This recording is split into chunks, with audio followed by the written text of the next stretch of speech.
જય મામા સરકાર, જય મા મસાણી મેલડી. કેમ છો બધાય? સારા જશો. હું છું અકુભા કાઠી, મસાણી મેલડીમાંના ભુવાજી, સુરતથી મામા ભગત. આજે મારે વાત કરવાની છે ઢોંગી ભુવાના બારામાં. ઢોંગી ભુવા એવા ઢોંગી ભુવા કે જે પોતાની જાતને એમ લાગે છે કે હું ભગવાન છું, બીજાને વિધિ શીખવાડે છે. વિધિ પ્રાપ્ત કરવા માટે એ ભુવા પૈસા લે છે. અને એ ભુવાનું નામ છે રાહુલ માળી, વડોદરાની માલપા. અને એ રાહુલ માળીને હું સાવધાન કરી દઉં છું કે ભાઈ તું મસાણી મેલડીમાંની સાધના શીખવાડવાની બદલે તું પૈસા લેશો. એને જે આપણી દેવી દેવતાના બારામાં જે આજ લગી જેણે વિરોધ કર્યો છે એ માણસે એને સુધાર્યો છે. એને ધન્યવાદ આપું છું. આને મનસુખભાઈ રાઠોડ. મનસુખભાઈ રાઠોડે એને ફોન કર્યો તો એ 1.5 લાખ રૂપિયા કીધા એણે કે મારે વિધિ શીખવાની છે. તમે બધાય મનસુખભાઈને યુટ્યુબમાં જોતા હોય. અને એણે 1.5 લાખ રૂપિયા કીધા. અને શંભુભાઈ પાસેથી એણે 25,000 રૂપિયા પહેલાં લીધા અને 1,500 રૂપિયા બીજા લીધા શંભુભાઈને મસાણી મેલડીમાંની સાધના શીખવાડવાના. તો ભાઈ આવા ઢોંગી ભુવાથી દૂર રહ્યો. મારા બાપ દાદા પાસે કે તમારા બાપ દાદા પાસે પહેલાં પૈસા નહોતા. અને માતાજીની સાધના શીખવાનું કોઈ જરૂર નથી. માતાજીનું ભજન કરો. હર વિઘન, હર કષ્ટ, હર બુરી શક્તિ, હર દુશ્મનથી બચાવે.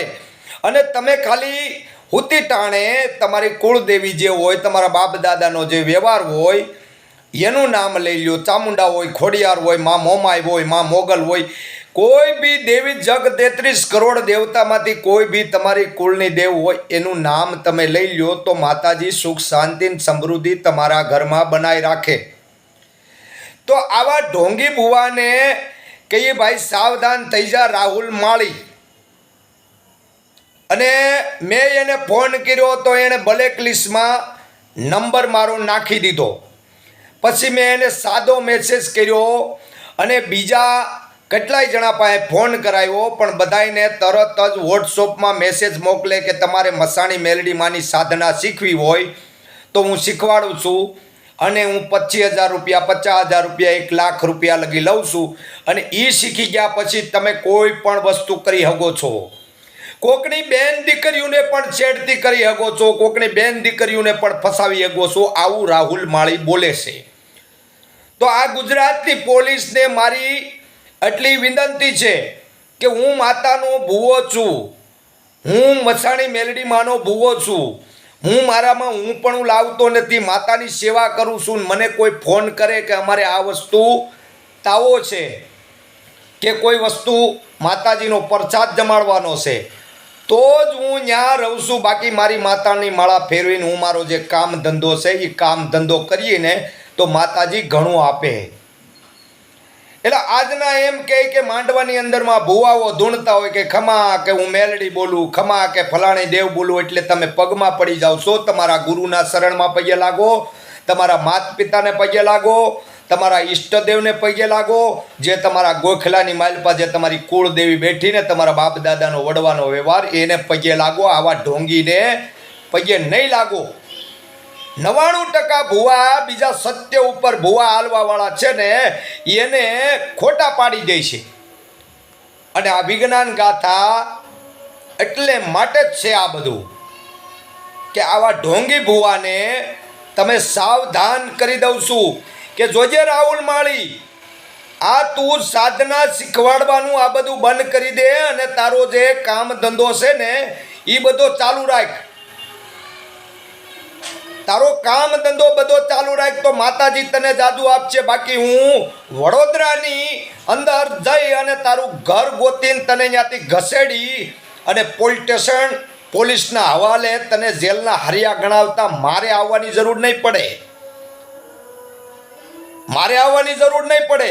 સાયલાની માલપા સુરેશ ભુવા અને એ વિશ્વાસુ મેલડીના નામ ઉપર પૈસા લેતો હતો. કોઈને 1100 રૂપિયા તાવાના લે, કોઈને 5000 રૂપિયા લે, 10,000 રૂપિયા લેવાવાળા ભુવા તો બધાય ભુવા એવા નથી. જે માતાનું ભજન કરે છે એને આકુભાના સલામ છે. બાકી આવા નિરાધમના પેટના ભુવા જે બેનું દીકરીઓ છેડતી કરે અને આવા સાધનાઓ શીખવાડે છે ને, પહેલાં તો આ પબ્લિકને સુધારવાનું જરૂર છે. હું કોઈ ફેમસ થવા માટે કે કોઈ આ દુનિયાની માલ પર નામ ગુજાવવા માટે હું આ વિડીયો નથી ઉતારતો, પણ એક લોકોના મગજમાં એક વાત ભરવા માંગુ છું કે તમે લોકો કેમ નથી સમજતા કે અનેક જગ્યાએ ભૂવા ફરી ગયા, બધાયનું સત્ય પડે છે, છતાંય તમારા કામ કેમ નથી થતા? એ કામ નહીં થવાનું કારણ એ કે તમે તમારા બાપ દાદાનો જે વ્યવહાર, તમારા કુળની દેવી છે ને એને ભૂલી ગયા છો. તમે તમારા માવતરને પગે નથી લાગતા, તમે આવા ઢોંગી ભુવાને પગે લાગીને એના કંકુના પગલા પડાવો છે ને એમાં તમારા કામ અટકી જાય છે.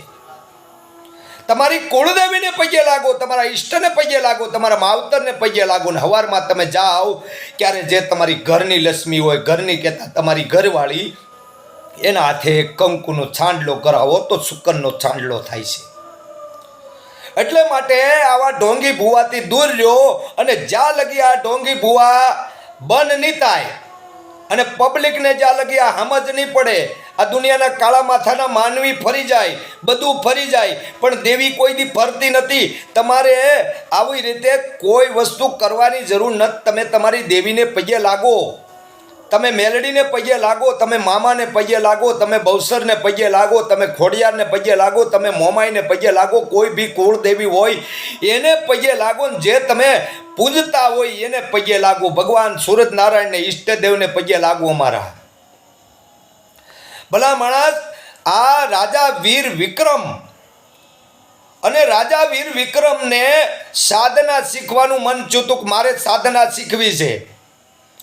અને એ સાધના હુકામે શીખવામાં આવી હતી કે મારી પ્રજા માટે મારે સારું કરવું છે, કોઈ મેલી વિદ્યા શીખવા માટે નહીં. અને ત્યારે એની કુળદેવીને એને પોકાર કર્યો હતો. અને ત્યારે બાબા બાળીનાથે એને ભૂતી વાયુમાં જવાનું કીધું હતું. અને ત્યારે એ વાયુની માલપાથી કોઈ પાછો નહોતો આવ્યો. અને ત્યાં રાજા વીર વિક્રમ પાછા આવ્યા હતા. અને ત્યારે પેલા એની 66 જોગણીઓને યાદ કરી. એણે કીધું તે અમને પૂછ્યું ને એટલે અમારથી આ વસ્તુ થાય નહીં. પછી એની હર્ષદ ભવાનીને યાદ કરી. તે આવીને કીધું કે બેટા મને પૂછ્યું હોત ને તો હું તને વિધિ શીખવાડે, તારે અહીંયા આવવાની જરૂર નથી.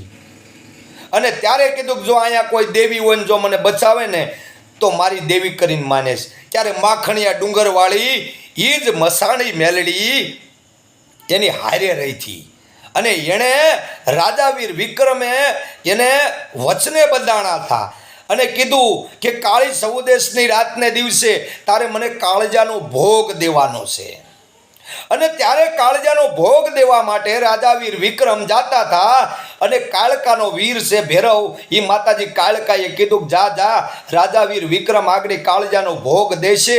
અને એ ભોગ દેતા જો એ કાળજું હેઠું પડી જાય ને માતાજી મેલડીને એટલે માટે કહેવાય છે કે ભાખેલું ભોયે ન પડે, નીચે પડેલું માતાને પ્રસાદ દેવાતો નથી. કે નીચે પડી જાય ને કાળજું તો રાજા વીર વિક્રમ હરજીવન નહીં થાય. એટલે તારે જેવું કાળજું એના કટારમાંથી છાતીમાંથી કાઢે અને એ કાળજું જેવું આમ માતાને દેવાનું થાય ને હેઠું પડી જાય એ પહેલાં તારે ઝીલી લેવાનું છે ને માતાના મસાણી મેલડીના હાથમાં દેવાનું છે. અને ત્યારે પછી આમ જેવી કટાર મારીને કાળજું કાઢીને દેવા દ્યો ત્યાં બરોબર કાળ ભૈરવે ઝીલી લીધું. અને માતા મસાણી મેલડીને હથોહથ આપ્યું. ત્યારે માતાએ કીધું તું કોણ છો? કે હું કાળકાનો વીર ભૈરવ છું. અને મારી માતાએ એવો હુકમ કર્યો છે કે જો કદાચ કાળજું હેઠું પડી જાય ને તો તમે એને સ્વીકારો નહીં, ના હરજીવન ન થાય. પછી માતાએ કીધું કે મેં એનું કાળજું સ્વીકારી લીધું છે. અને આજથી જે રાજા વીર વિક્રમ કહે ને એ હું એનું કામ કરતા પાછી પડું ને બાપ તો હું મસાણી મેલડી માખણિયા ડુંગરવાળી દેવી નો કહેવાય. અને ત્યારે આ દુનિયાની માલપા મસાણી મેલડી રાજા વીર વિક્રમની મસાણી મેલડી કહેવાય છે. ઉજ્જૈનના રાજા વીર વિક્રમની મસાણી મેલડી કહેવાય છે. ઈ માતા છે. વિધિ શીખવાનું કામ નથી. તમારામાં તેવડ હોય ને તો પોતાના કાળજા કાઢીને માતાઓને જો માંગે ને તો આપવા તૈયારી રહ્યો ને તો માતા કામ કરે છે. આવા આજના કાળા માથાના માનવી સમજતા કેમ નથી? તો જય માતાજી, જય મામા સરકાર, જય મા મેલડી.